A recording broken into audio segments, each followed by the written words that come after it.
And welcome to the Outs Flight Deck podcast dedicated to Montreal Alouettes football, presented by our good friends over at Royal Retros, where you don't need a time machine in order to get some sweet, sweet throwback merch.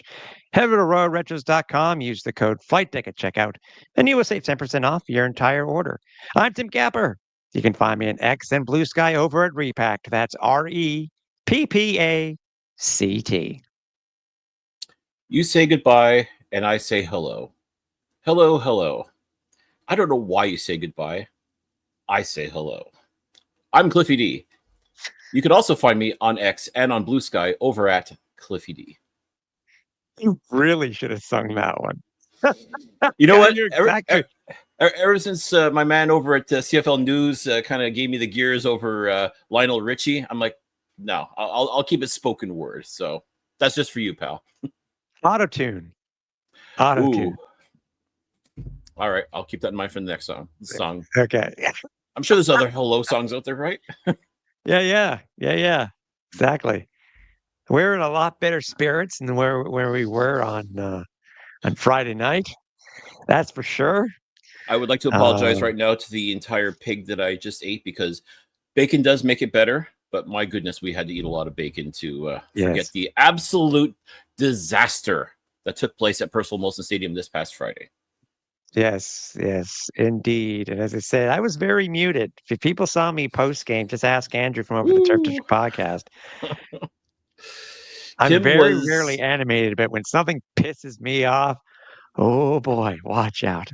Yeah, Tim was not a happy camper. Let's put it that way. Yeah. To put it mildly, he was less than impressed. And I can't say I blame him, because trying to absorb a loss like that, and again, we've seen our fair share of losing football, Tim. I mean, I don't want to say we should be used to it, because you shouldn't be used to losing football, especially the Alouettes the past couple of years. But the way they lost this particular game against the Edmonton Elks was maddening. So yeah, if you were pissed off, I can't blame you. I couldn't blame anyone in Alouettes Nation if they were disappointed, pissed off, angry, upset, in shock even at what took place. But you know, let's look at this as a bit of a therapy session, and at the same time, a bit of a sage burning, in the sense that, you know what, it happened, we're past it. Let's just get it out in the open, burn the tape, move on, and we're on to Vancouver. That's right, and we don't have to pay money in order to sit down and talk about our quote unquote feelings. Owls lose 23-22 to the Edmonton Elk just over 20,500 over Percival Molson Stadium. We have gone back and forth on what really was the turning point for this game. Between you and me, between others online, between ourselves and our colleague over at the Turf District. And also is this the right word to use, Cliff? The revelations that we have heard, not only in the team's post-game press conference, but also today's press scrum and the roster moves that have been made since that game ended. There is a lot to talk about. I think it's just look at what happened. The Owls had a chance to win this game. They were up, I think it was at most they were up by 12 points in this game. Could have been more. Mm-hmm. You had that beautiful punt return by Travis Tice. First one done by the Alouettes return course since 2024 with James Letcher Jr. Mm-hmm. And what a house call! Oh my word! I mean, go back. Yeah. If folks, if you haven't seen it, I'm sure you have. Again, if you're an Alouettes fan, you've seen it by now. But even then, go back and look at it again, because talk about poetry in motion. My goodness. I mean, Travis Tice, as we've said, it's like trying to tackle a bowling ball. He just barrels over people, and he just cannot be stopped. And on that particular run, he was not going to be denied. I mean, he had some great blocks from his teammates to help open up the lane, but once he was off to the races, that's it. And my God, like if you wanted to whip the crowd up into a frenzy, doesn't beat a good house call, that's for sure. Yeah, it's true. But I think to me, I think one of the best views that I saw was the POV view from the Alouettes video team. They had a great video of his return. Um, you have that. You have the defense, which was really was playing on fire for 58 minutes. Speaking of defense, we do have a guest this week. Oh. Nice plug there. We have one of those gentlemen who happens to happens to be perusing that backfield, don't we, Cliff? We certainly do. We are very excited. It's been a minute since we've had a member of the team join us here on the Alouettes Flightdeck, and we thought, who better to invite on than somebody who we've been extremely impressed with in 2025 thus far. Later on this evening, we will be joined by number 20 for the Montreal Alouettes, defensive back Lorenzo Burns. Make sure you stay tuned for that one, because this is a young man who last year came into the Alouettes, kind of joined the team, and it was a bit of a rocky ride for him at first, and you'll find out why in this interview. Yeah. But Speaking of revelations, right? Speaking of revelations, yeah. Like once we got to understand things a little bit more from his perspective, it really did put a lot of things in place, and his 2025 season so far has been extremely exciting. So by all means, folks, make sure you stay tuned in for that one. Yep. So we had that with the defense playing on fire. Isaac Ajemi getting a hat trick with sacks. Al's getting 6 on the night.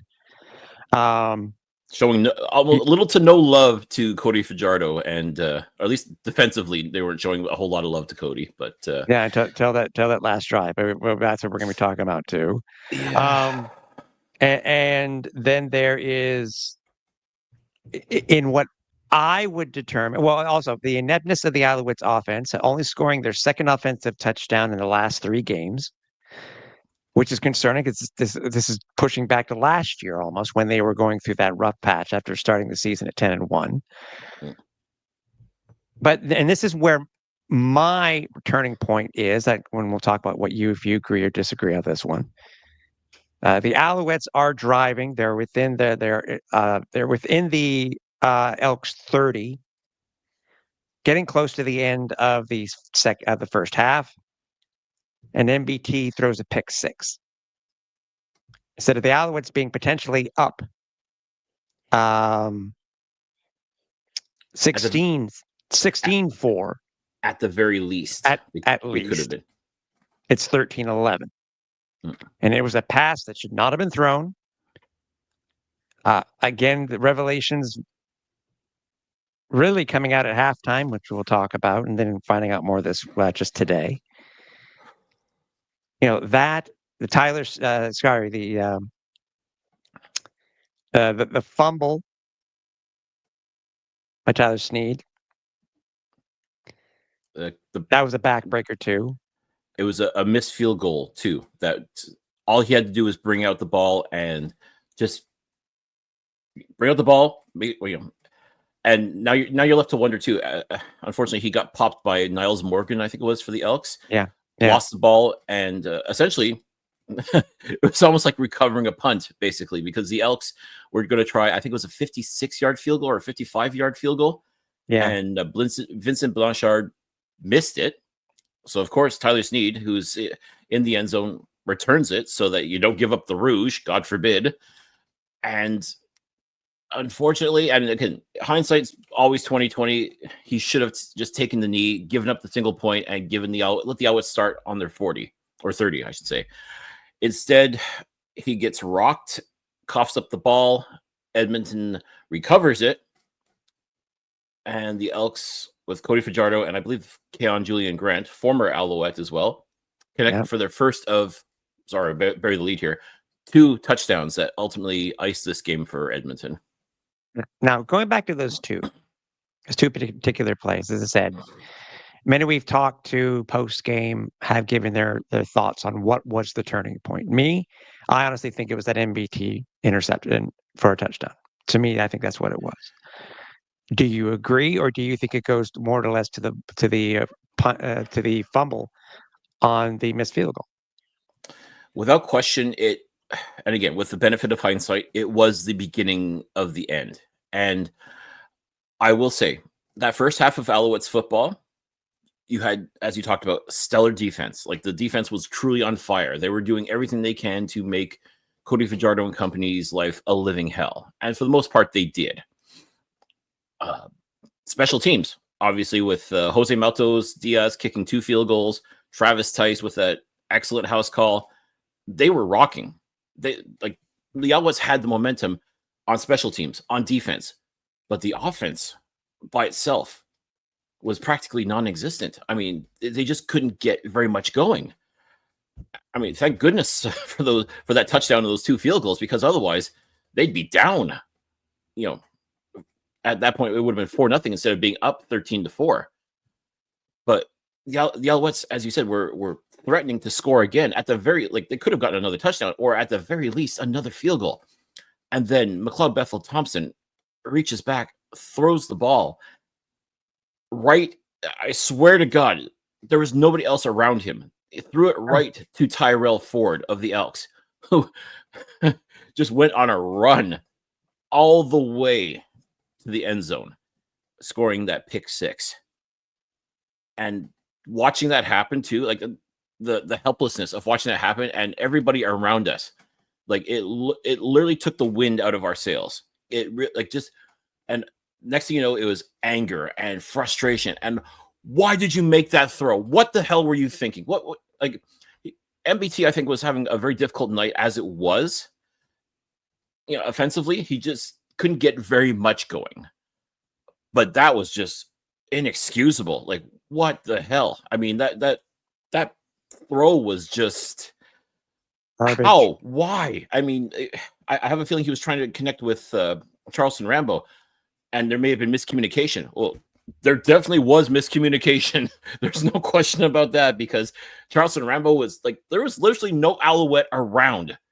If you didn't know better, you'd swear McLeod Bethel Thompson thought he was still playing for the Elks and was making a pass to one of them.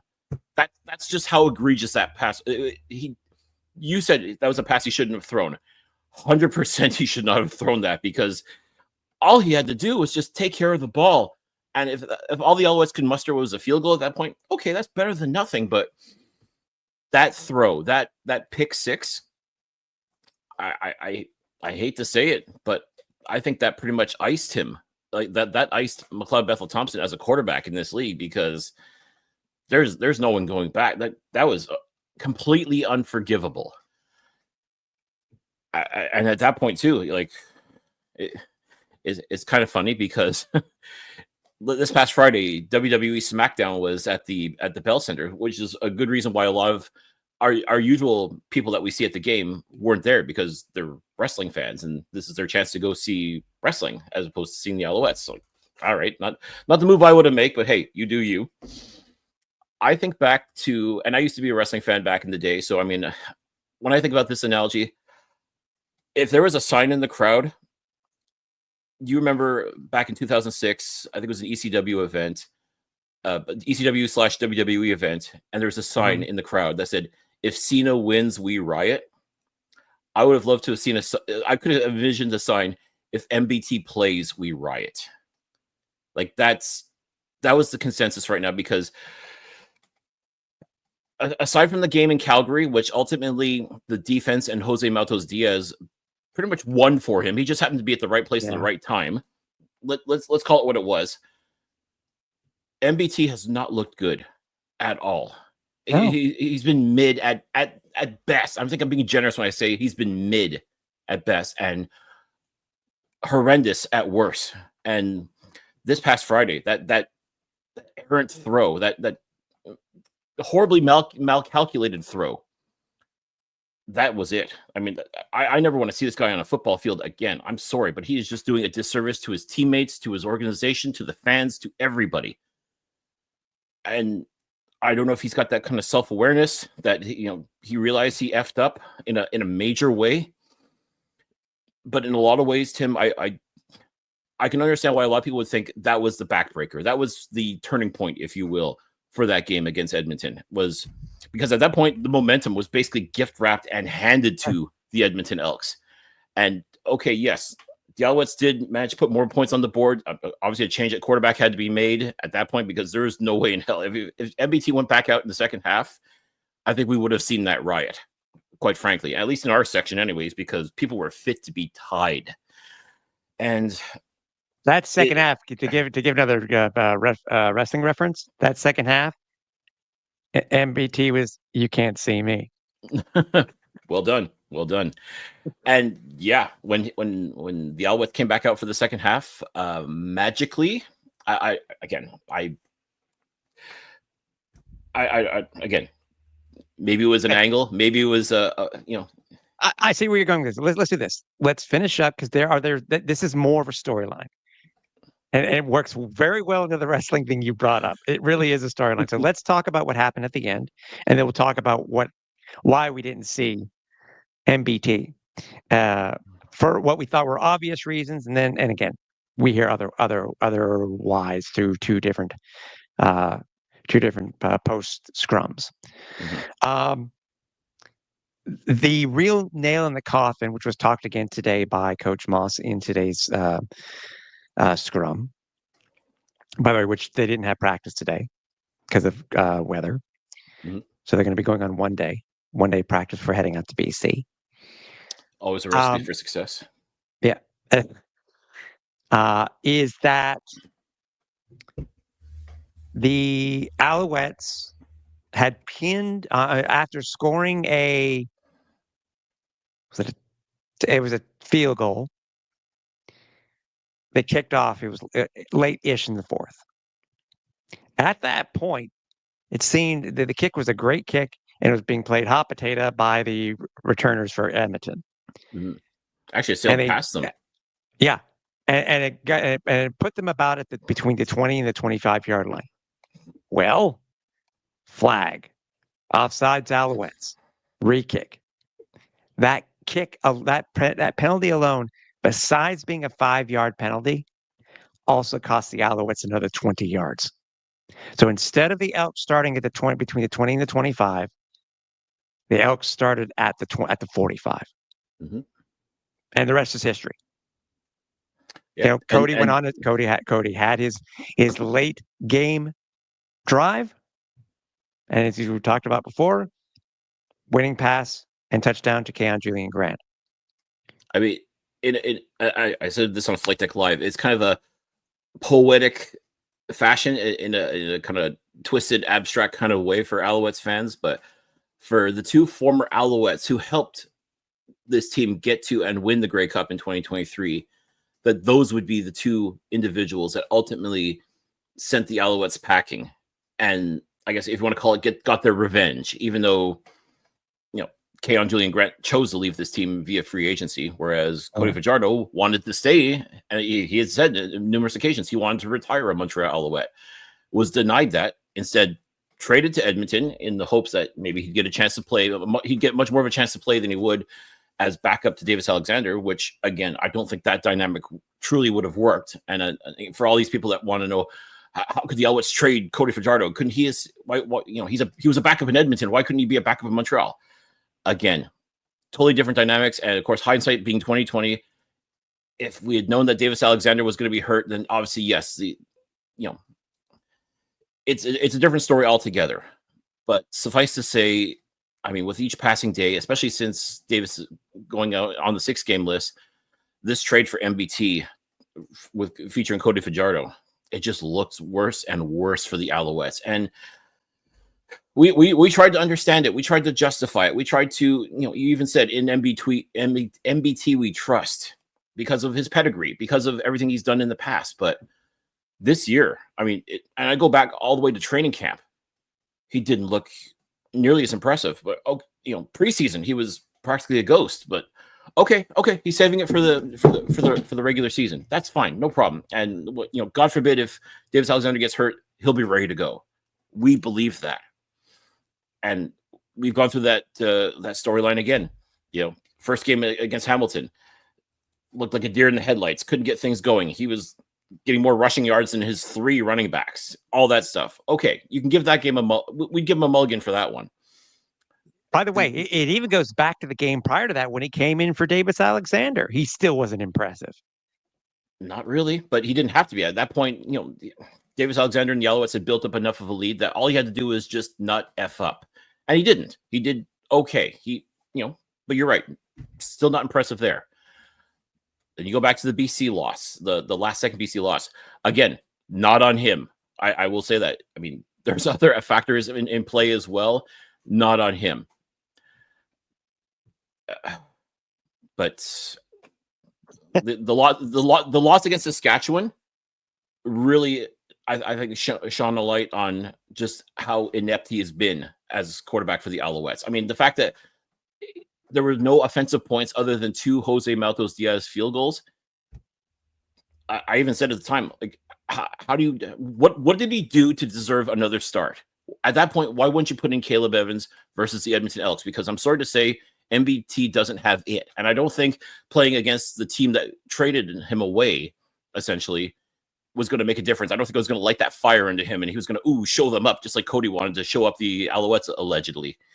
It didn't work that way. Not even close. Not even a little bit. This has not been the MBT that played for Edmonton. I mean, you look at how many 300-yard games that he had with them, even though he was 3-10. But look what he did here in Montreal as a starter. I mean, he basically now has gone 4. He's won 4 games out of what would now be a full CFL. His last CFL seasons that he has started 4. He's 4-14. And again, that last victory. Say it again. If it wasn't for the outstanding Montreal Alouettes defense and Jose Maltos Diaz kicking field goals left, right, and center, that would have been another loss. I mean, it wasn't as they won in spite of him as opposed to because of him. Yeah. Now, Caleb Evans did come in. I think we'll go into a little bit more of a story here. Gotta follow the bloodline. And who does that make Roman Reigns? Stop. I don't want to lose people. Caleb did well. I think they got 100 yards in the third quarter, but they were inept in the fourth. I think they got 30 or 40 yards in the fourth. That's it. But I think at that point too, like, yes, it was a relief to see Caleb Evans in there. And yes, he managed to get Montreal's first offensive touchdown in, was it 2 games, essentially? Yeah, basically. Yeah. I mean, but at that point too, I can't help but wonder, like, was the damage already done at that point? And I feel like a little bit, for the most part, it had been. And this defense was, standing on their head for the better part. Like 58 out of 60 minutes, they were standing on their head and playing outstanding. And but again, they eventually ran out of racetrack. And unfortunately, it happened at the worst possible time. So, I mean, I agree. As I said, certain things, everything worked. It's almost like everything worked to get against the Alouettes last week. Every little thing that could happen did. Obviously, it's it's the next chapter this week versus BC. But let's get some accolades here. Then we'll talk about that other storyline here. Well, before we do, I want to ask you. I asked you initially, and I know it was still kind of fresh, but what was worse, being absolutely manhandled by the Saskatchewan Roughriders 2 weeks ago, or this loss? I mean, neither one's great. A loss is a loss at the end of the day. It doesn't matter whether you lose by 1 or by 100. A loss is still a loss. But as a fan, a supporter, I mean, where do you feel on this loss? Like, what hurts more? What is more insulting? What bothers you more? Getting manhandled or losing the way that the Alouettes did this past Friday? Everybody remembers being manhandled. I mean, God knows we remember so much that has happened recently in BC, as an example. We've seen very few blowouts of this type at Personal Molson, but then again, as you can see, everything was just inept that week. I think losing late hurts, especially when you have a lead and how it happened. I would probably say this past week. I mean, the Alouettes, think about it. The Owls have 3 one-run games this year. Sorry, 1-point games this year. 2 of them they've lost. So last second ones I think hurt the most. And even Coach Moss mentioned it today too. And I think I mentioned earlier in the season. We had that 1 point loss to Winnipeg at the home finale last year. In the infamous nature game. So, manhandled, it's going to end. This one, you had a chance to win. So I would probably now with where we are, how many days removed, it would be just how we lost the game versus Edmonton. Yeah, and I think that's the soul crushing part of it, especially. And there's, as you said, numerous games this year where the Alouettes, a couple bounces here and there in their direction, and all of a sudden they're could be 7-2 or even 7-1, I believe. Like, no, I would put them. I would probably put them at obviously the 4 wins with Davis. Yeah, a couple of them. I would I would probably go so far as to say I would go 6-3. I think I would say 6-3, 7-2. But again, it's woulda, coulda, shoulda. There is no revisionist history, so it's not like we can. As I said, a loss is a loss. There's take the remote, and go back in time. No, I'm not Marty McFly. Great Scott. Sorry, Great Scott. So. Yeah, props. Then let's give the props to these players, and we'll talk about that story. As we talked about, the defense did well. I think Demi Berkland now leads the CFL with 7 sacks, one away from his career high of 8. Something I didn't ask Steve Daniel, with the last Alouettes player to have a hat trick in a single game. I don't know. I want to say John Bowman has probably had a couple of games like that, but maybe, yeah. Kyle Bethel Thompson was 10 of 15, 79 yards and a touch and an interception. That stat line alone, you should be embarrassed to post that. To call yourself a professional quarterback and put up such insipid numbers is unforgivable. Like, I mean, yeah. for him to exit the game with an injury, I think was saving a lot of face. I'm just going to leave it at that, because that unforgivable. I'm sorry to say, especially a quarterback of his stature, of his experience, that I wouldn't accept it from a high school quarterback, let alone someone who is paid good money, I must say, to quarterback in the Canadian Football League. Those numbers are egregious. They're pathetic. Yeah. Caleb Evans, 14 of 18, 113 yards and a touchdown. I think most of that was in the third quarter. Leading rusher for the team was Sean Thomas Erlington, before he went out on an injury. We still don't know what it is, because the Owls haven't practiced this week, so we haven't had an injury report this week. But I watched it again, and it could be anything from, I think you'll agree with me on this one, Cliff. It could be anything from a shoulder, an arm, or a wrist. But that's really all that we can guess that it is, based off of the replay that was shown. That's really all that we can guess. But he led the team with 33 yards. Travis Tice had 29. Both of them had 8 attempts. Leading receiver for the team was Charleston Rambo. He had 51 yards on 8 receptions, 11 targets. Tyler Snead was second with 50. I think it's his 3rd straight game with. He's had 60 targets this year, leading the team, by the way. So he had 7 receptions on 8 targets. The touchdown goes to Cole Speaker, 47 yards for Cole. See, they're all pretty close to each other. So, but again, just those little things. Really, just those little things. They're just, again, and talk about the defense. Sean Oakman, Darnell Sankey, Sean Lemon, and the aforementioned Isaac Ademi Berglund had sacks to get the Owls 6 on the night. They were eating. And not a single one for the Edmonton Elk. Not a single one. So before we go to commercial break, I'm just kidding. Sorry, that tells me that pass protection was clearly not the issue for the Montreal Alouettes. The offensive line was clearly doing their job, keeping their quarterback upright. I mean, Edmonton's defense. I mean, I know they've taken some hits, injury wise. So I mean, maybe they didn't put their best foot forward. But I mean, for Montreal to basically not allow their quarterback, whether it was McLeod Methel Thompson or Caleb Evans, to get sacked, that's pretty impressive in and of itself. Whereas Cody was just, once again, living up to what I say Fajardo means, which is, a Spanish word for run for your freaking life, because he was doing a lot of that this past Friday. Yeah. Before we get to the interview, I feel like this is the best place to put a cap on it, on the game itself. So as you mentioned, MBT came out, or we actually reported this also on socials, that MBT came out at halftime with an ice pack on his elbow, on his throwing arm. Mhm. I think we all kind of knew it was going to be Caleb Evans, anyways, the way he was warming up, and he came out before MBT did. Mhm.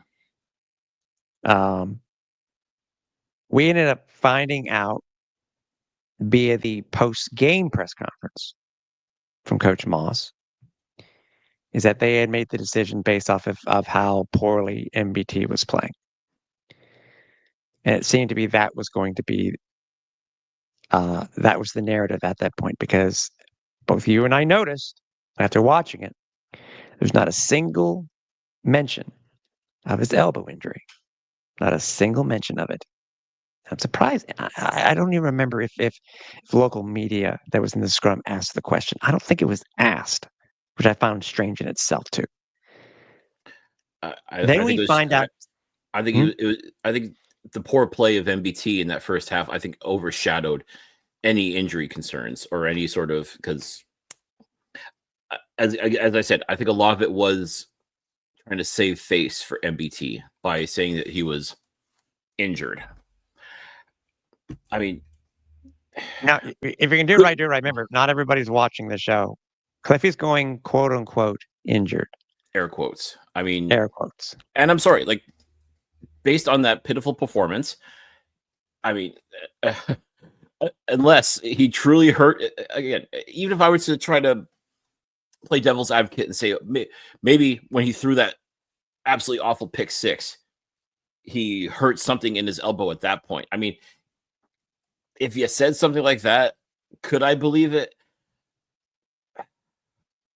I would love to, but like I said, I get it. I get it. And this is where I don't want to call it a conspiracy, because if somebody comes out hurt, I'm not going to question it. And usually we see if a guy who has his knee wrapped in ice, they're hurt to some extent.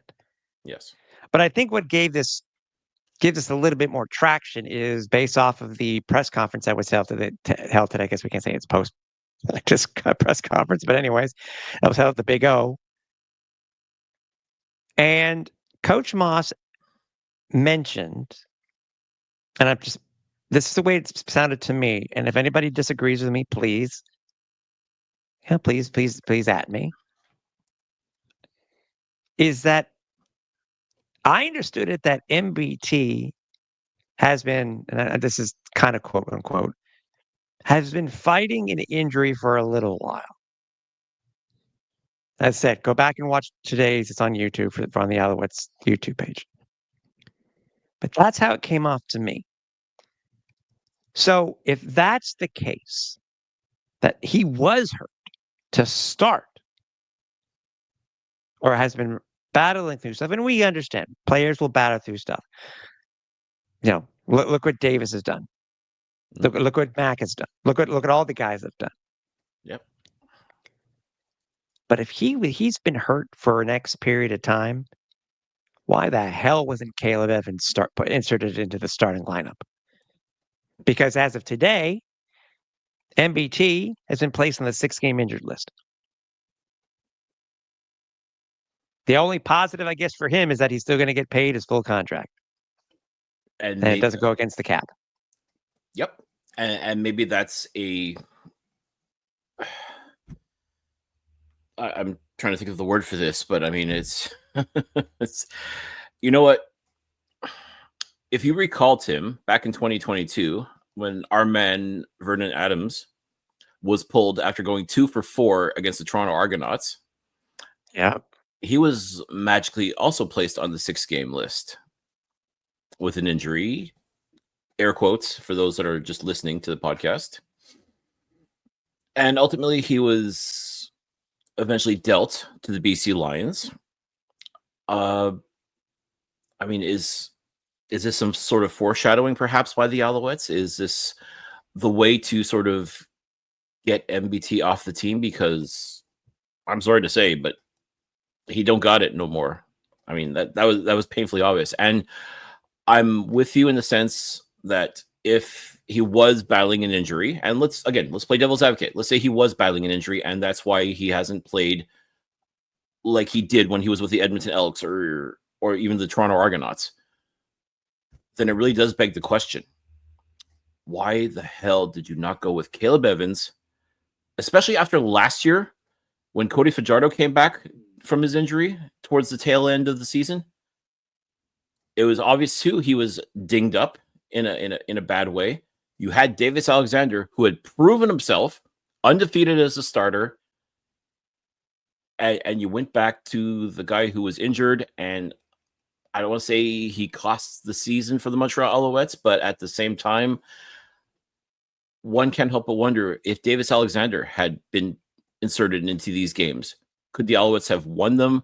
Could they have been a little more convincing as far as the type of team that they were going into the playoffs? Hell, if Davis Alexander had played in the Eastern Final, maybe we'd be talking about back-to-back Grey Cup champions. Yeah. But instead, you went back to the veteran, the gamer who puts the team on his back and everything like that. Yada yada yada. I don't think that was necessarily the case with MBT this year. I'm sorry to say that wasn't his style, his way of approaching the game in 2025. But the fact that the Alouettes still went with him, if he was truly injured before or had been dealing with an injury before, why the hell did you start him? Why didn't you just come out and say, he's dealing with something, we're going to make a change? I mean, that would have given him the perfect out. Then people would be like, okay, we understand. Okay, maybe he wasn't playing his best football, but if he was injured, that's the reason. That's the, I don't want to say excuse necessarily, but you could justify at that point for him after that pitiful effort against the Saskatchewan Roughriders. I said it. He should not be playing another game of football. He should definitely not be getting the start. Like, the only way you put him back in there is if you throw Caleb Evans out there and he gets injured, and then you throw James Morgan out there and he gets injured, then you can put him back in there. But for MBT to get another start after that, and then what does he do with it? Like, that, we were hoping that would be his chance to redeem himself against the Edmonton Elks. He didn't come close to doing that, and ultimately the cherry on top of the sundae, if you will, was that pick six throw, which, again, I can't say this enough, should not have been made.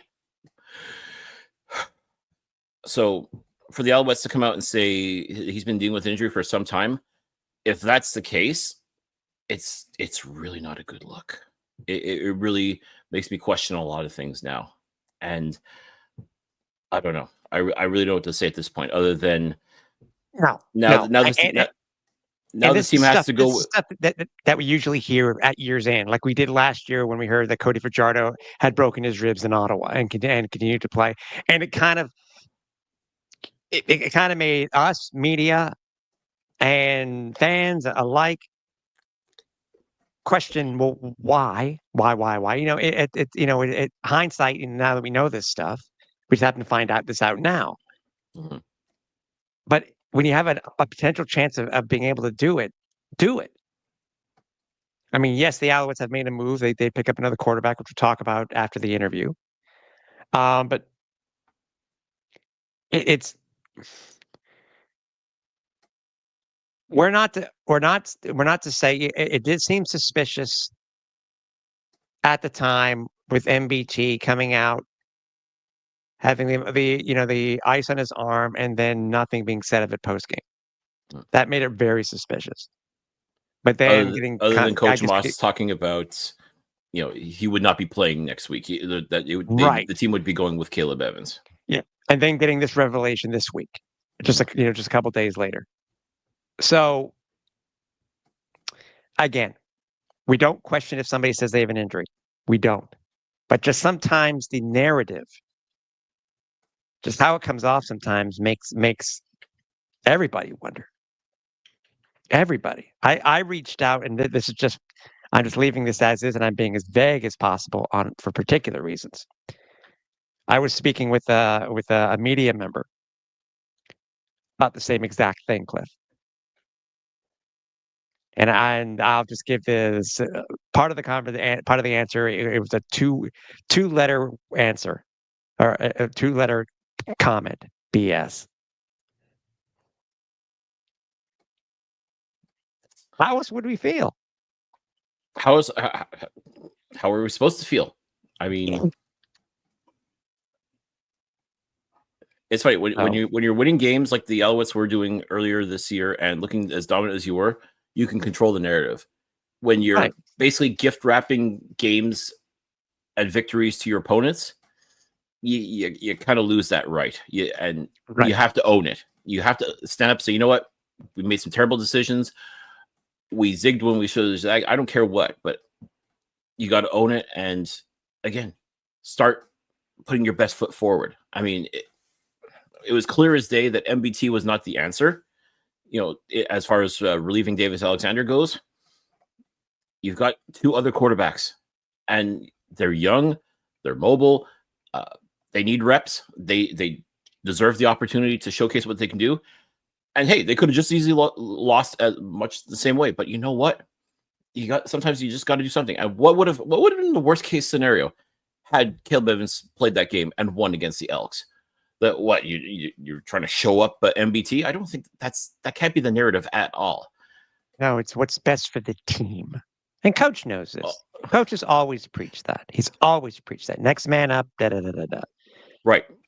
Everybody, just like last year. If this was a mistake, it was a mistake. You know, that's it. You know, now things have changed. You know, Caleb Evans is now going to be starting. James Morgan is now the backup. So, and we're still waiting. And what a tall task for Caleb Evans to basically go into a house where the Alouettes have rarely known victory and being asked to come out with a W. So, yeah. But that aside, we'll put that aside. But we want to know what you think. Do you agree with this? Do you not? Especially with this information that came out recently. Yeah, we understand that Coach Moss, keeps everything to himself. We get that, and for obvious reasons. You know, revelations that we get at the end of the year are very interesting, to say the least. Obviously, you know, because it gives us ideas of what could have been or why this happened. But that aside, we know how good that this defense is. We really do. And we felt what better way is to bring in one of the hot guys on defense who's able to basically start to make a name for himself. And it's funny, Cliff, we talk about the story and the narrative. We found out today from this guest something very interesting too, which many people may have not known. So, without further ado, let's find out more about, and let's find out about what happened to this Alouette last year. Let's speak with Lorenzo Burns. All right, your Montreal Alouettes are back in action this coming Saturday, going all the way up to Vancouver to take on the BC Lions. Joining us tonight on the show is a young man that we've been wanting to have on for quite some time now, because it's quite an interesting story when you think about it. We are thrilled tonight to be joined by none other than number 20 for your Montreal Alouettes, Lorenzo Burns. Lorenzo, welcome to the Alouettes Flight Deck. What's up, y'all? How y'all doing? Thank you for having me on. It's a pleasure. All right. Well, Lorenzo, it was we were just talking a little bit in the pre-show that practice got canceled today as a result of inclement weather. I mean, I don't think you've ever really truly experienced something like that before, have you? No, I have. I mean, sometimes in college, I went to school in Arizona, so it was too hot to go outside sometimes. But not really. Not due to rain. Now Montreal's been suffering with a heat wave over the past few weeks when you really think about it, but Is it anything like Arizona as far as like the heat, or is it more do you feel the humidity here in Montreal? I'm gonna be honest with you. The weather out here, as far as the heat, is not bad at all. Compared to Arizona, I would say if you ever open like your oven or your stove and you just put your face in it, that's what Arizona feels like from 5 in the morning till 12 o'clock at night. It's like that all day long. So it's really like a nice breeze out here. It's not bad for me. I mean, it does get a little hot, but it's not as bad as what I'm used to.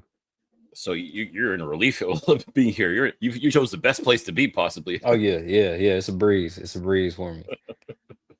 Not to say that and say you're I know you said Arizona and you're from California, that Vegas heat too, man.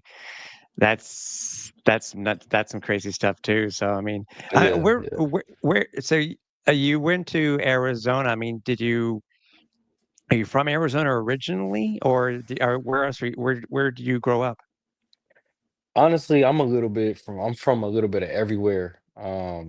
My dad was a coach, so I kind of just traveled across Mm, America, but I was born in California, moved to Texas, lived in Texas for about 6 years, lived in Florida for about 6 months, lived in Virginia for 6 months. So I would say predominantly or majority, I'm from California and I'm from Texas, but born in California and then went to high school from in California from eighth grade up until my senior year of high school. So predominantly California. So when you first came to Canada, to Montreal, even like to see snow on the ground must have been like mind blowing for you. Yeah, you know what? I've seen snow before because believe it or not, we get snow in California. We a Okay. land of we're a land of many things. We have the mountains, so I've gone snowboarding, but I think what really got me was the wind chills Mm. with the snow combined. I had went outside, I think it was like a October night to go walk around the city, and the wind was worse than the actual like rain and the snow from what I experienced. It was hard for me. So no, the wind, the snow wasn't anything crazy for me. I've been accustomed to it for a while now. Fair enough. And yeah, if you're downtown, yeah, you get that wind tunnel effect, and it can be pretty brutal. Yeah, yeah. All right. We're talking about wind chill. Wait a minute. Let's Regina, Winnipeg. Hello. He has the best of both worlds now. He doesn't he doesn't have to play out there because it's even worse. Yeah, I heard it's bad out there. I heard it's It terrible can out be. there. Well, listen, when y'all get to the Grey Cup in Winnipeg, it's going to be in Winnipeg this year. Just dress warmly. That's the only thing I'm going to say. Oh yeah, that's what I was told. I got a Vaseline, I got a Tiger Balm Bengay. I gotta stay warm. All right, Lorenzo, let's talk about you being here in Montreal. Obviously, had a great career in Arizona, bounced around the NFL and USFL as well. But what was it that brought you here to Montreal? Like, what was it that ultimately led to you becoming a Montreal Alouette? The thing that brought me up here to the CFL was really a business decision. A lot of people down south hear about the CFL and they hear a lot of it's like a negative connotation down south in America because you come up here and they talk about the contracts and then the weather, of course, and then going through camp and the bodies and the roster. So initially or originally, when I first got out of school, going to the NFL, the CFL wasn't really in my thought, right? But what it came down to is that I had, like you said, I bounced around so much. I was with the Jaguars for a year, the Cardinals coming out, the Browns, I made their practice squad, and then I was with the USFL or the UFL now for 3 years on the same team. And luckily I was able to experience three championships.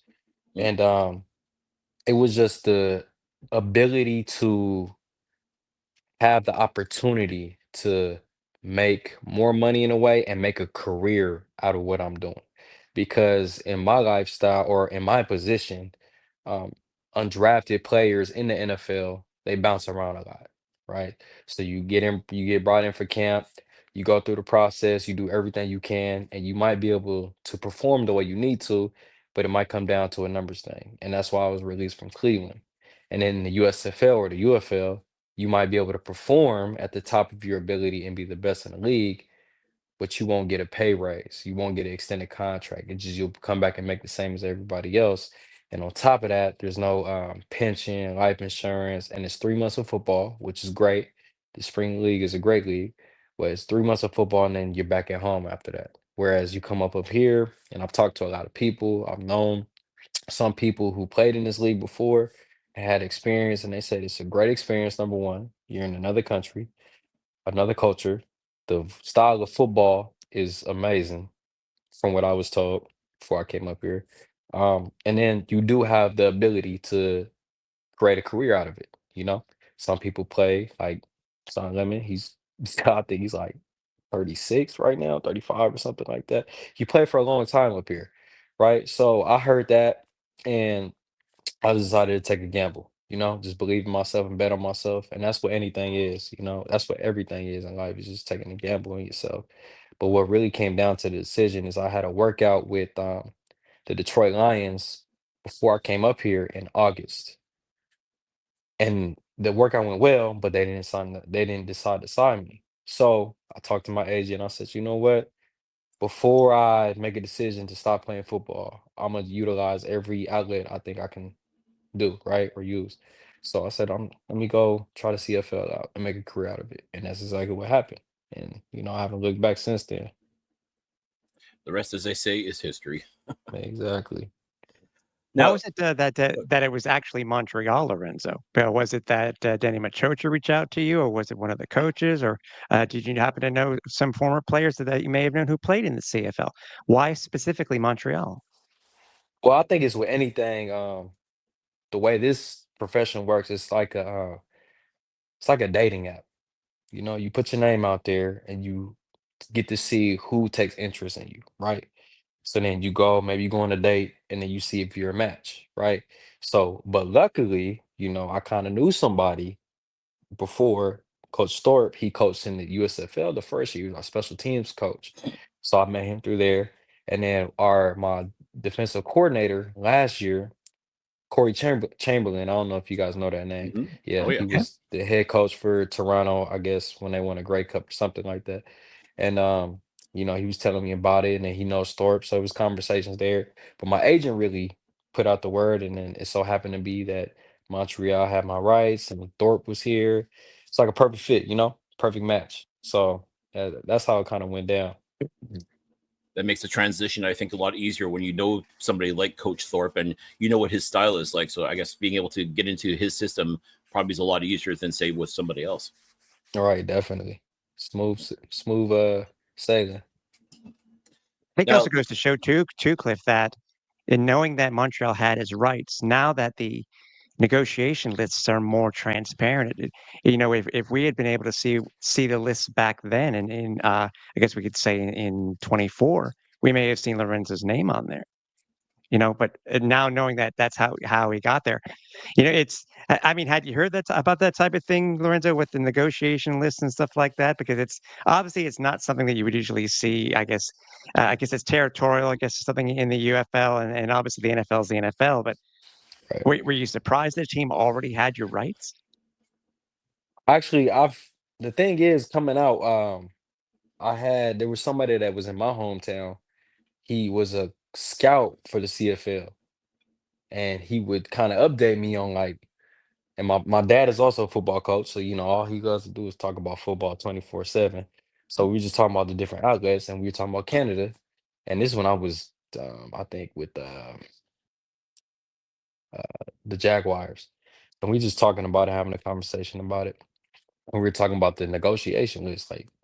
And he's like, well, this is what happens. This is the list. If they consider you a good player, they usually put you on this list just in case you want to decide to come up there.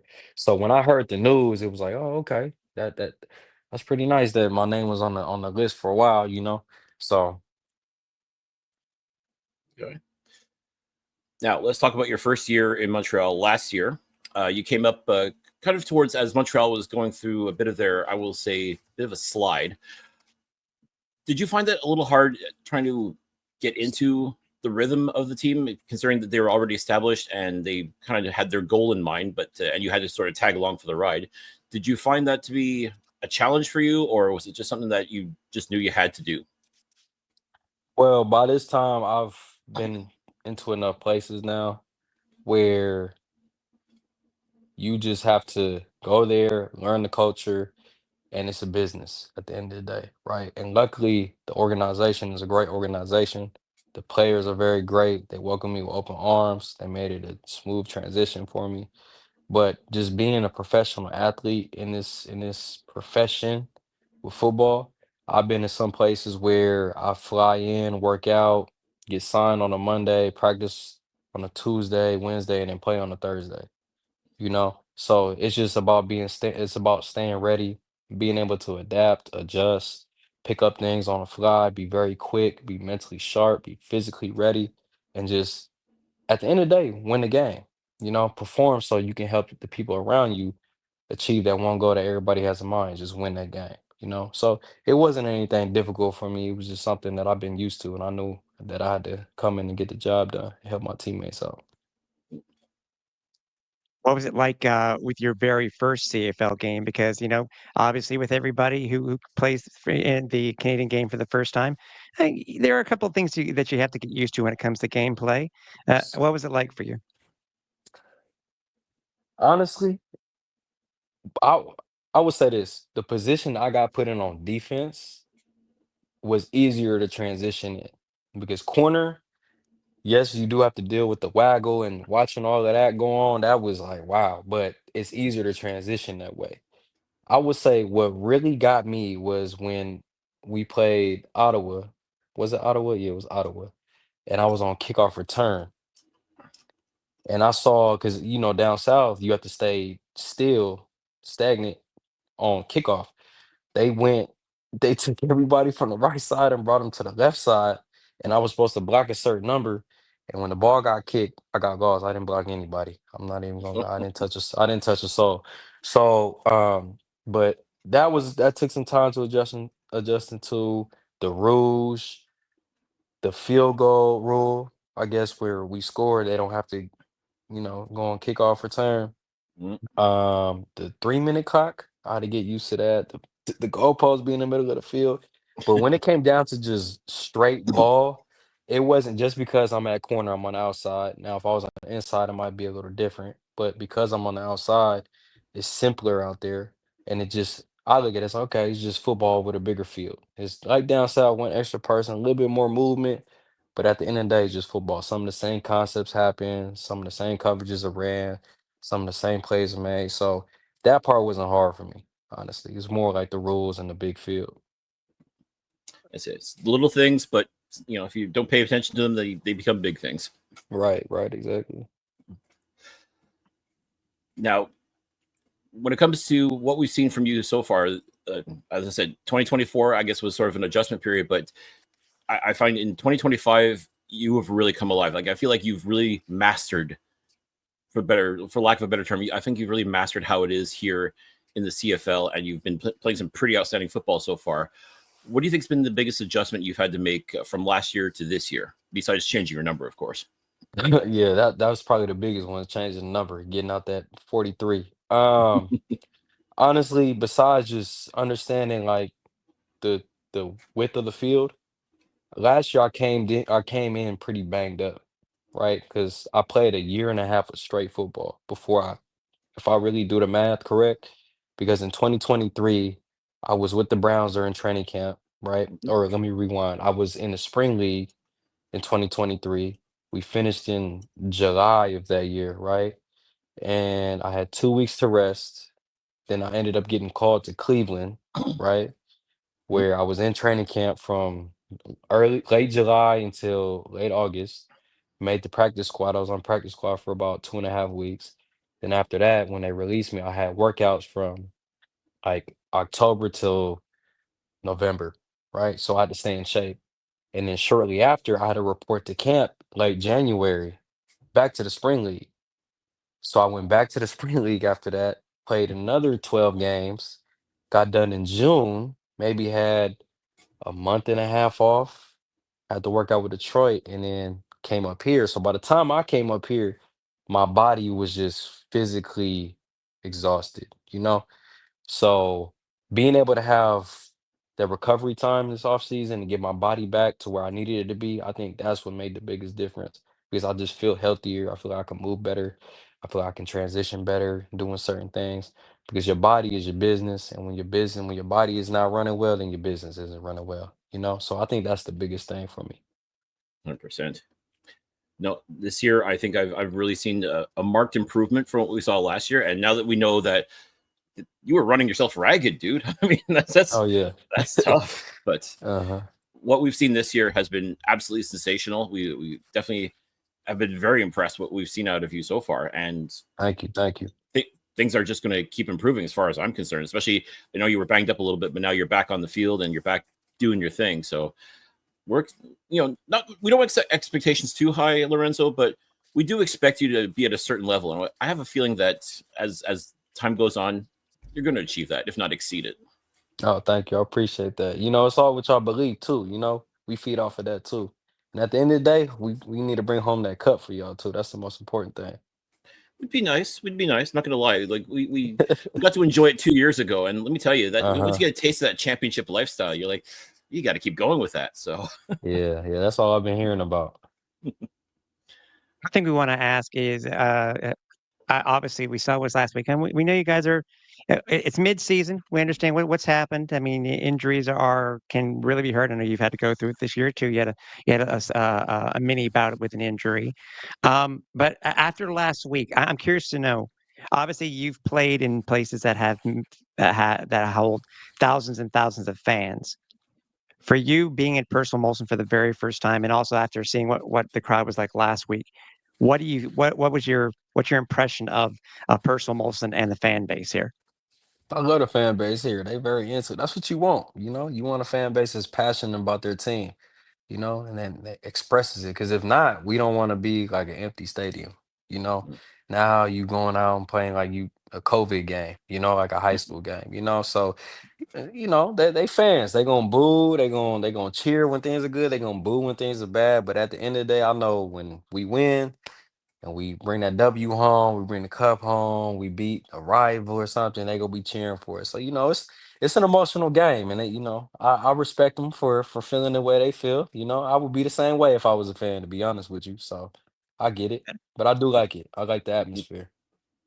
there you go. And as long as you keep stacking these incredible plays, stacking those dubs, these fans are gonna love you even more. So just Yeah, keep doing what you're doing, man. It's clearly yeah, working.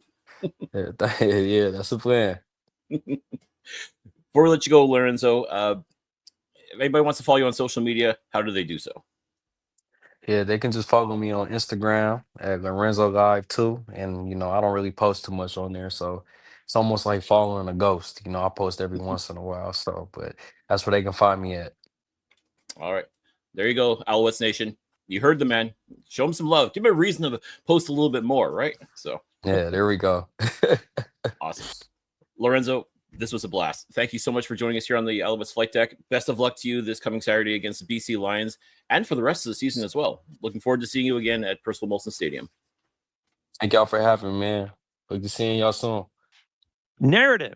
It's been what, if we didn't have a title for the show already for Lorenzo being it would be, it would be narrative for this show. And it's interesting to see, Cliff, that first and foremost, finding out how much football he played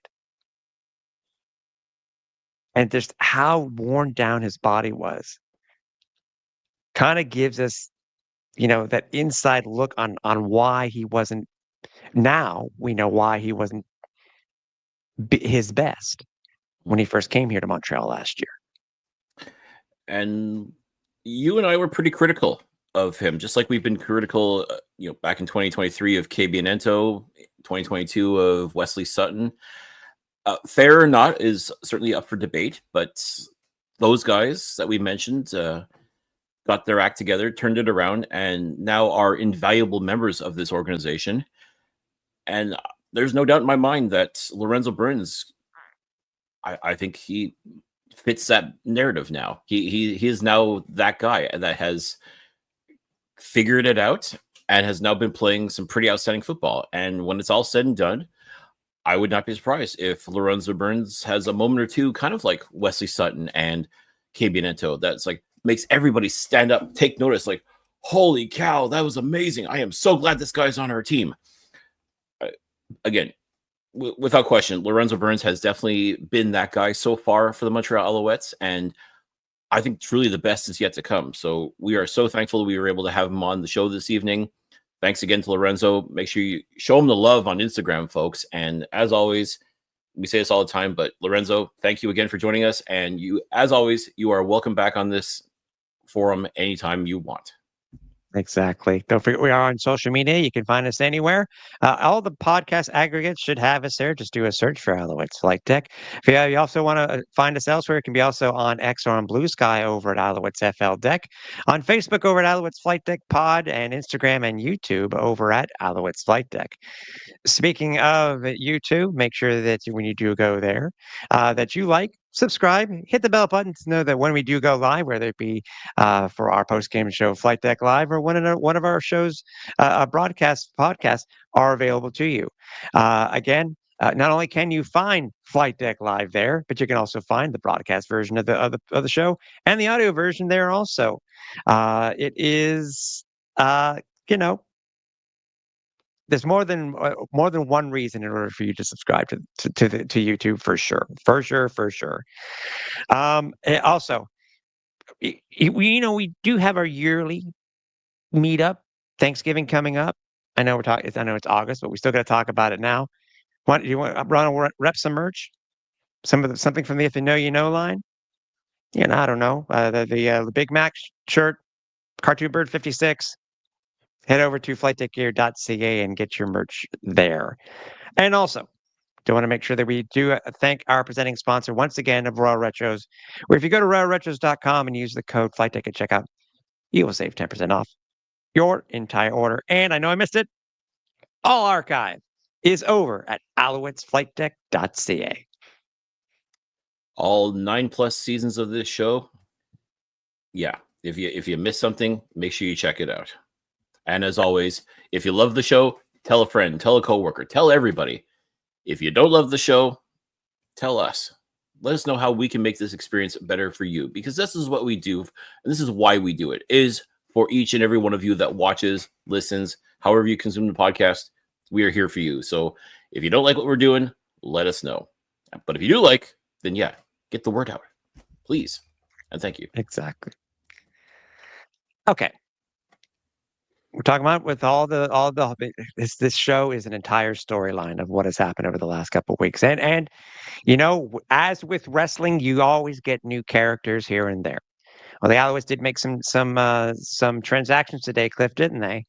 And because of what has happened with Mikhail Bethel Thompson being placed on the 6-game injured list with an elbow injury, the Alouettes picked up former, I guess former, could we call him Grey Cup champ and former Argos quarterback, Cameron Dukes. Picking up a guy who does have some CFL experience. I think the way it sounded as if he would most likely be a number 3. He only got into Montreal as of today, the day that we are taping, as was told by Coach Moss, but he did get in some reps. So despite them not having practice today, wherever they were practicing at the Big O, I'm guessing it's one of the old friends and family parking lots inside the stadium. He was able to get in some reps with the guys. So interesting. They needed another quarterback. It wasn't as if, oh, by the way, Davis Alexander is going to be the number 3. Well, we know how much time that they're giving him. Also, some slight changes too. And I'm trying to read how this is because it just does not read right here. Cameron Dukes, Gabriel.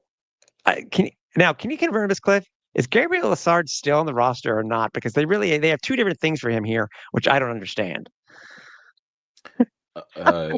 Well, my understanding is he's supposed to be going back to school. So if he's being shown as released, then that was the reason why. Because I believe he and Isaac. Oh, I'm gonna f up his name, so I'm not even gonna bother. Former Rouge Or member.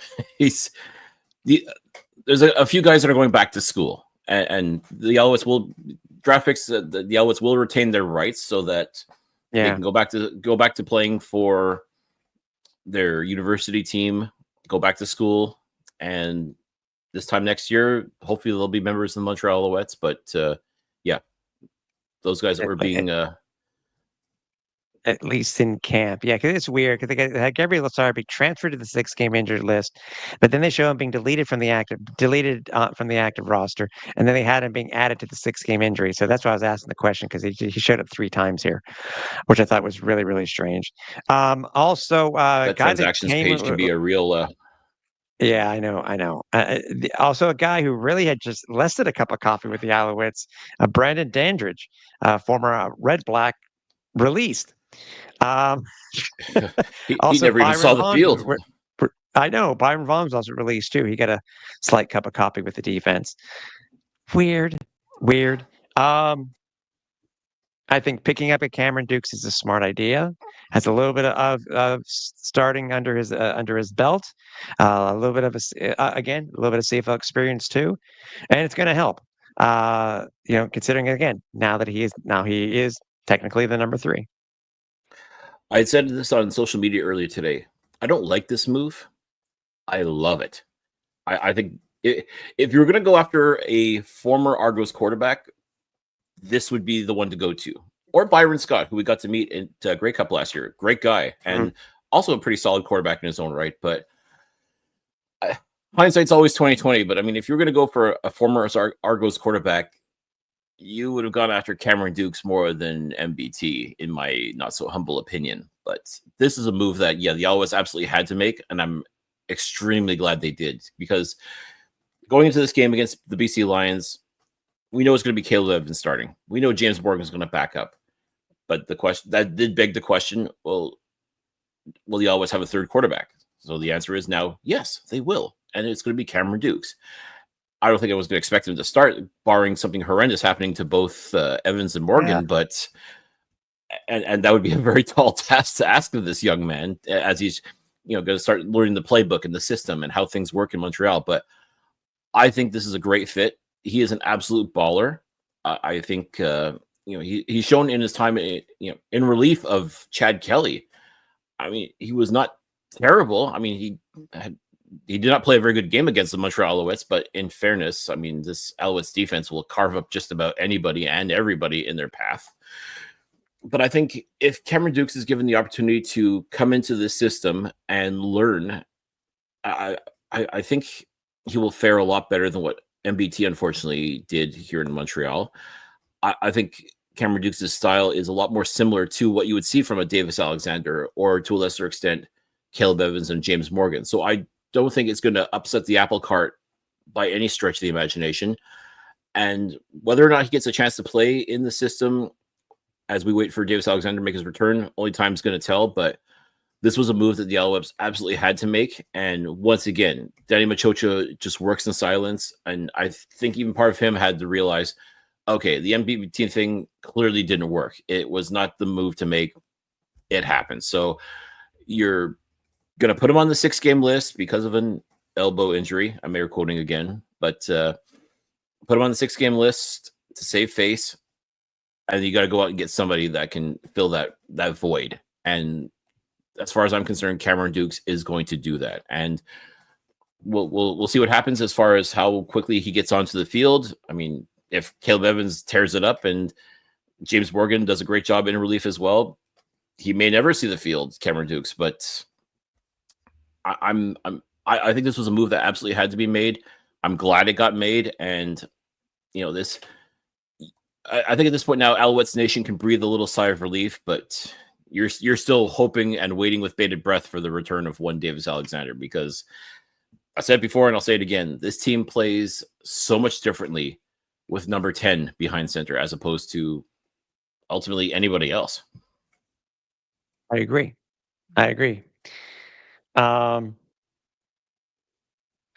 This part in this schedule, it's really tough. It doesn't matter if it's week 1 or the last week, whether it's on a short week or on a normal week.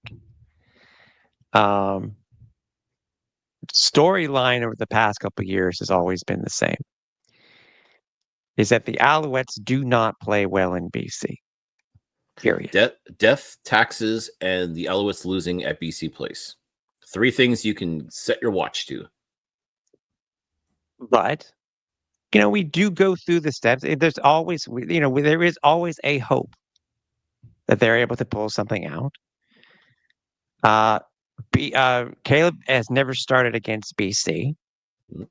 6-2 as a 6-10 as a starter, but as you've mentioned before, the last couple of weeks, Cliff, Caleb is 2-0 as an Alouette starter in relief. Technically So 3-0. 3-0. Yep. The game where Davis Alexander came in at quarterback last year against Saskatchewan, Caleb Evans was the starting quarterback. Technically, Caleb Evans got the win there. Sure, true. So True. I know it's crazy, but he is technically 3-0 as starting quarterback for the Montreal Alouettes. Okay. He didn't play his best game, unfortunately, and that's what led to Davis Alexander coming in and basically shifting the momentum of this team in that direction. But if you want to get technical, yes, Caleb Evans is undefeated as a starter for the Montreal Alouettes at 3-0. Alouettes lifetime in BC, Cliff, are 9-32-1. The Owls have only won 3 games at BC Place since 2003. That's depressing. Actually, that's not good. It's the other win, by the way, I got to correct myself. One of those wins actually was where they won at Empire Field. So only twice since 2000. So only twice at BC Place, yes, since 2000. Kind of makes you wonder why they bother just getting on the plane and going, right? Well, I'm hoping that they could take a page out of what Hamilton has done over the past couple of years and be able to win on the road. It's been a weird week. You know what? The way things are going anyways this week, Cliff, considering how weird it has been, you know what? I'm all for it. I want to see something. I want to see something positive come out of this. You know what I mean? Sure. I mean, the Owls have lost the season series to BC the last 1, 2, 3, 4, 5 of the last 7 years. They've been swept by BC. BC loves playing in Montreal, and BC loves playing in BC against Montreal. Yeah. Owls are currently a 7-point underdog. That has changed. I think at one point earlier this week, I think it was at 5. But obviously, with the changes in the roster, things are going to change like that too. Mm-hmm. What we go through this every year. There's been enough turmoil. Scratch that. There's been such an interesting storyline, to stick with the wrestling analogies this week. Might as well. There's been such a good storyline that maybe it's that time for the baby face finally to beat the heel. Maybe.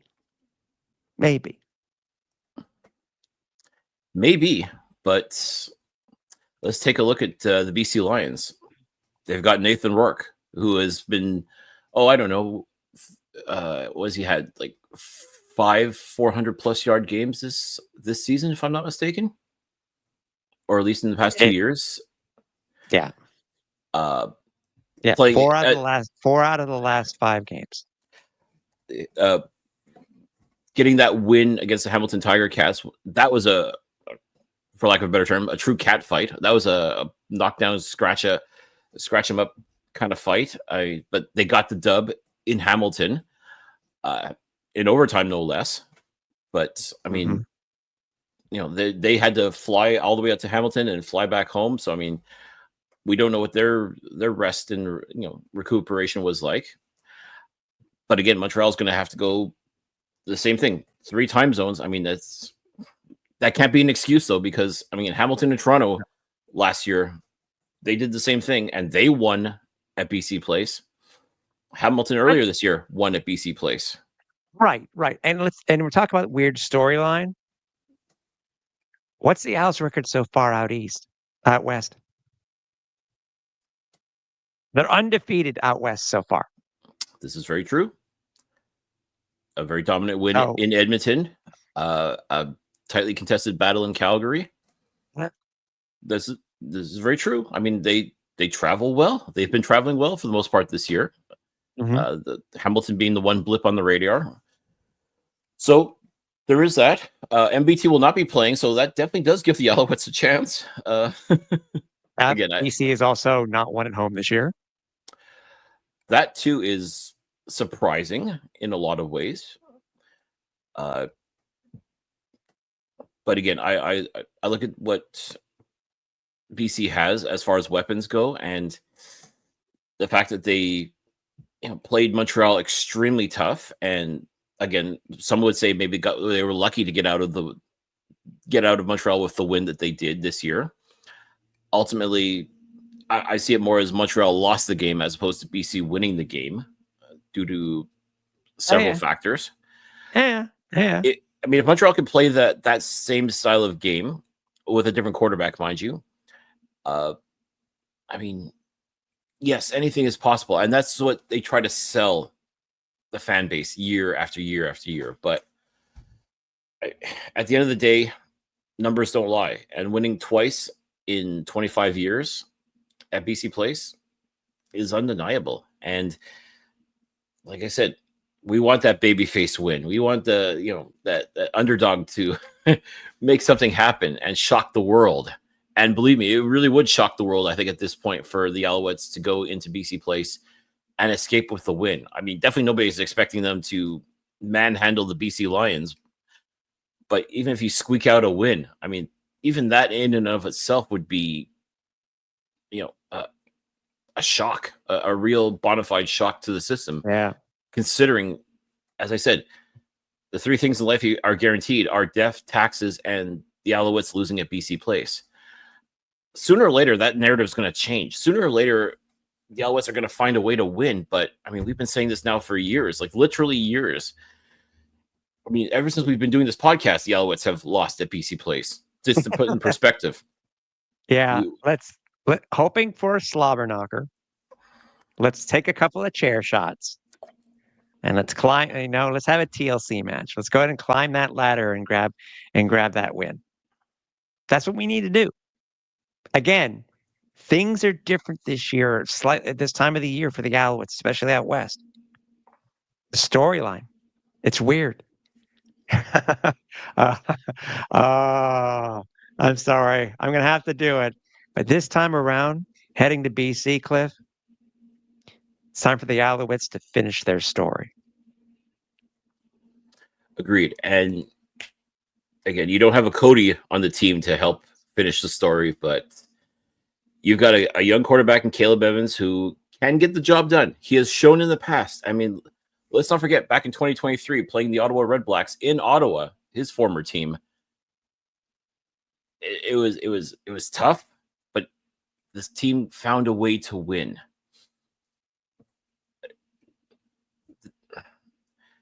Could they do it? Could they actually accomplish it this year? How great would that be? There's no question about that. That would, I think, put a lot of people's minds at ease when it comes to the Alouettes, because the past couple of weeks, it's been tough. It's been, losing streaks are never fun. And to lose the way the Alouettes did, both getting manhandled against the Riders, losing a heartbreaker against the Elks, what's going to happen in BC? Well, only time's going to tell, truly, but I mean, it's completely understandable why everybody and their mother is going to think that, well, this is going to be another loss. I mean, I even joked about it being guaranteed loss night for the Alouettes, but nothing would make me happier than to see a new wrinkle in the storyline, to see a plot twist, like out of nowhere, someone comes in with the, as you said, the babyface run and just shocks everybody. And somehow the Alouettes come out with this win against the BC Lions for the first time since 2015. Like, think about it, Tim. 11 seasons it's been since the Alouettes have a victory. I mean, it boggles the mind. Like, they're due. I'd say they're overdue, but Yeah. I mean, and that's the thing too. The games that we've seen since then, there have been blowouts. There have been tightly contested affairs. There have been, just coming up just a little bit short. There have been just absolute beatdowns, everything in between. The only thing that's been common and consistent, and the common denominator throughout the entire thing is Montreal takes the L. Nothing would make me happier than to see the Montreal Alouettes just find a way to win. Nobody expects them to beat the crap out of the Lions. That's not going to happen. But just hang with them. But it's been a while. Sure. I mean, listen, anything could happen. I mean, if again, I don't think a lot of people were expecting the Alouettes to come out of Calgary with the win, and they did. They found a way, and that was, completely unexpected. But could history repeat itself? I mean, I just wish the Alouettes had a Money in the Bank briefcase that they could cash in at the last second to get the win. But yes, man. it's about time that the Alouettes go into BC and give a smackdown to the Lions to get that 1, 2, 3. Absolutely, it won't be for a championship. It won't even be for a title shot. Later on down the road. But yeah, and again, if any team's going to do it, if any version of the Montreal Alouettes are going to do it, how crazy that would be this one. Because again, if Davis Alexander was healthy, I'd actually feel really confident about the Alouettes' chances. With Caleb Evans, there's confidence to a degree. I think he will play well. I think he will. I think he will put together a much better resume against this BC Lions team than arguably anybody else, any other quarterback on this roster right now. I think the opportunity is there for him. It's just simply a matter of go out and execute. I think this team wants it bad enough, and I think offensively, and that's where the biggest problem over the past couple of weeks is this offense needs to get going. The play calling has been very vanilla, very uninspired. I think if anyone's going to shake them out of the doldrums, it will be Caleb Evans, and I'm curious to see what he can do. I mean, he may fall flat on his face, or he may shine like never before. We won't know until about this time on Saturday night, but by the way, I'm looking forward to it. There is another wrinkle to this. Go ahead. Unless a move will be made tomorrow. Yes, there hasn't been practice all week. But if STE was hurt, they would have put him on the 1 or the 6 game. And they would have activated Stevie Scott. That hasn't happened. Sorry, Stevie Scott did it last time, didn't I? It hasn't happened. It hasn't happened. The big thing will be, let's see who, based off tomorrow's injury reports, who will not be playing, and then we'll get the depth charts on Friday. So yes, we'll see. Kind of like the old programs they used to give at WWE shows, right? See who's wrestling that night. Just you need a program, right? It's exactly. Like Friday night, we need a depth chart. We need to see who's going to be there, who's going to be under center, who's going to be in the lineup, who's going to, the best of the best. We're expecting out of this team, who's going to go into BC Place and take on the Lions and somehow find a way to get that ever exclusive W. But it will not be easy. I can tell you that. No. Like BC right now. I mean, they've been going through their own little, ebbs and flows. But they're coming in 4 and 5. I mean, on paper, the Alouettes they have the better record technically. I mean, one would think that alone would help shift things in their favor. But I mean, you can't deny history, and unfortunately, history has not been kind to this Montreal Alouettes team out on the West Coast. But something has to give, right, Tim? I mean, something has to give, right? Something does. So, stay tuned. We will be back, obviously, for the next show next week. But make sure you stay tuned to all of our socials because Cliff and I will be live for Flightdeck Live following the game. Probably almost immediately or about 15 minutes following the game, but do stay tuned to all of our socials. But we'll be back on Saturday night to talk about the good, the bad, the ugly. Did any titles change hands? Were there any DQs? How about this? Matthew Betts' heel turn. Oh, maybe. maybe the Quebecois decides, you know what, I'm going to help my hometown team. There you go. How's That's that for a right. storyline? He's going to reform. He's going to reform the Quebecers. Him and trying to Jordan, pick no, one. Christophe Beaulieu, who plays for the Okay, BC Lions. that sounds good. That sounds good. I was gonna say Dequois. They could team up, form the Quebecers again. We're Oh, really reaching for terms and old teams yeah. from back then. I tell you. Um, but you know, with all honesty, Cliff, if I were to ask you, uh, if there was anything that the Owls could say to BC, what would it be? Oh gosh. It doesn't matter what they would say. Uh, Oh, there we go. I feel like a Rudy Poot candy ass right about There now. you go. We love every single one of you for joining us this week. What's your favorite wrestling reference? Let us know by sending us something on all of our socials. But we will be back to see you guys on for Flight Deck Live on Saturday night, and if not, we'll also see you.